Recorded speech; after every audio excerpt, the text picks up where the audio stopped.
Welcome back to the Morning Blend. Lend Me a Tenor. You know, I always assumed this was a really old show, but it's not. It made its debut on Broadway in the 80s. In fact, it received 9 Tony nominations and 1 for Best Director and Best Actor. Well, I guess it is taking, I think, place in the 30s, 40s. It's set in the 30s, yeah, exactly. Yeah. So a Broadway revival opened in 2010, and now even better, Hat Trick Theater is currently producing Lend Me a Tenor at the Murray Theater at Ruth Eckerd Hall, showing this Thursday through Sunday. And I got a chance to meet with some of the cast and the director. Again, super funny. Take a look.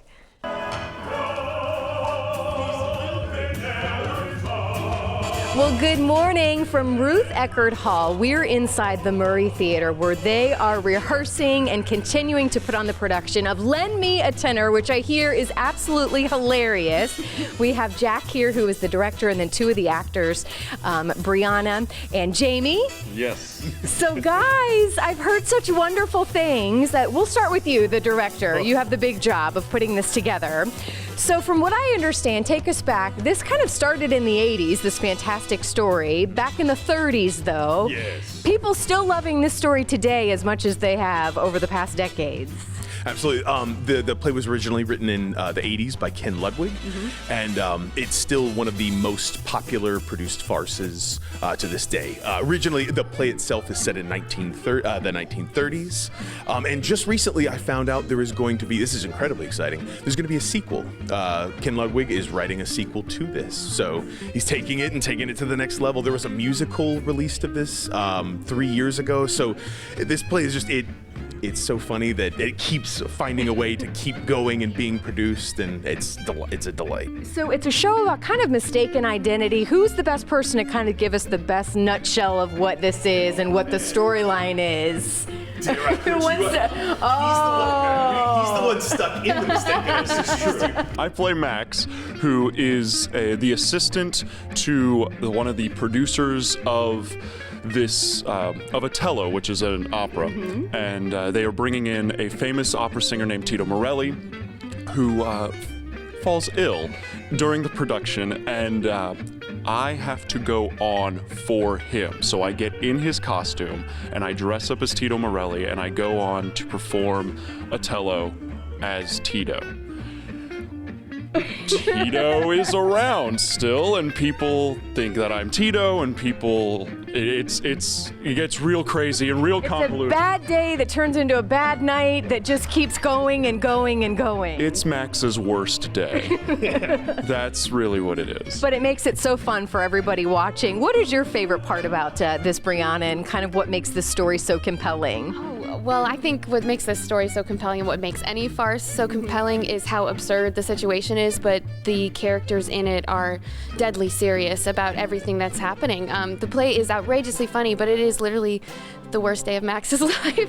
But it all wraps up nicely in the end with a pretty little bow, and everyone lives happily ever after, and you get a lot of good laughs in between. So you guys may be the stars, but I hear the stars are these doors that are behind us. There is a lot of slamming doors. Talk about kind of what's that. They're their own character, are they not? It is, and actually we have an amazing lighting designer, Mike Shine. Mike actually bumped up lights around the doors, so they're kind of, it is the stars. Farce is just a series of entrances, exits, door slamming. They are almost, I tell my actors, treat them like a gunshot at a race. So when you hear the door slam, go. And it's great. People get hit by doors, trapped in doors, slammed by doors, and there's 6 on stage, so it's just a constant series of entrance, exit, go, go, go. It's amazing. It's comedy at 100 miles an hour. I love it. I love it. But this is also an intimate space as well. Talk about this theater, how much fun it is kind of being in this particular space, which is kind of unique. Oh yeah, I mean the thing that makes this space really, really great is the back audience is literally just right there. Yeah. It does not. It's close. It's personal. It is not hard to project that loud. So it makes it real easy to have quieter moments and softer moments. We have a lot of kissy moments, and it makes those a lot easier to play the romance when you can be a little softer. Yeah. Talk about, we were talking earlier, Brianna, about kind of Tampa as a community theater, and one of the things that is so impressive is if we embrace that here. I mean, do you feel that? Do the actors feel like that? Yeah, absolutely. I mean, I've done theater in a lot of different places, but this is probably my favorite just because there's... Even New York City. Even New York City. Tampa's probably my favorite just because our community and the talent in our community is amazing, and people want to stay here. We have some of the best actors in the area, and they're not looking to go to LA or New York. They're perfectly happy doing work here because it's awesome work and the audiences are so supportive and so great. And that makes us happy. All right, last word, director, you get it. Why should people come out and see Lend Me a Tenor? I think people, oh man, don't blow this question. It's right at the end. It is very funny. And I think who doesn't love a good story, lots of laughs, and you will see something that will amaze you. I guarantee it. I believe you. Thank you so much. Go break a leg. Can we say that? Is that good? Oh yeah, that's the best. Yeah. All right. And again, for more details on the show, head to our website, tvmorningblend.com.